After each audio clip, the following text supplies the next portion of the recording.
Türkmenistan'da faaliyet gösteren Ortak Türkmen-Türk Okulu'nda eğitim altyapısını güçlendirecek atölye ve laboratuvarların açılışı gerçekleştirildi.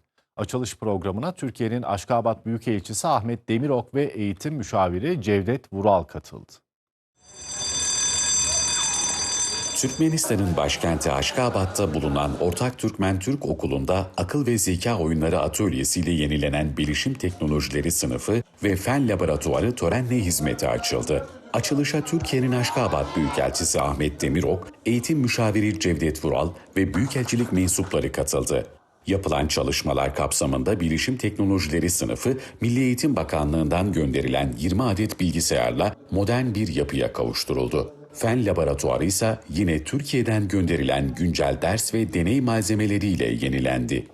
Akıl ve Zeka Oyunları Atölyesi de Türkiye Zeka Oyunları Federasyonu tarafından gönderilen 70 farklı zeka oyunuyla donatılarak öğrencilerin kullanımına sunuldu. Yeni eğitim alanlarının öğrencilerin analitik düşünme, problem çözme ve bilimsel becerilerini geliştirmesi hedefleniyor.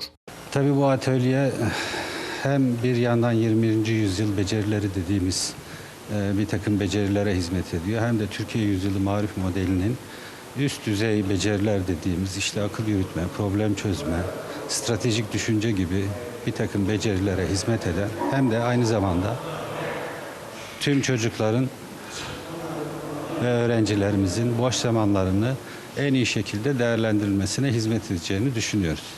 Eğitim müşaviri Vural ayrıca yenilenen fen laboratuvarının da müfredatla uyumlu hale getirildiğini belirtti. Ortak Türkmen-Türk Okulu'nda hali hazırda 686 öğrenci eğitim görüyor. Okulda Türkiye'den ve Türkmenistan'dan toplamda 67 öğretmen görev yapıyor.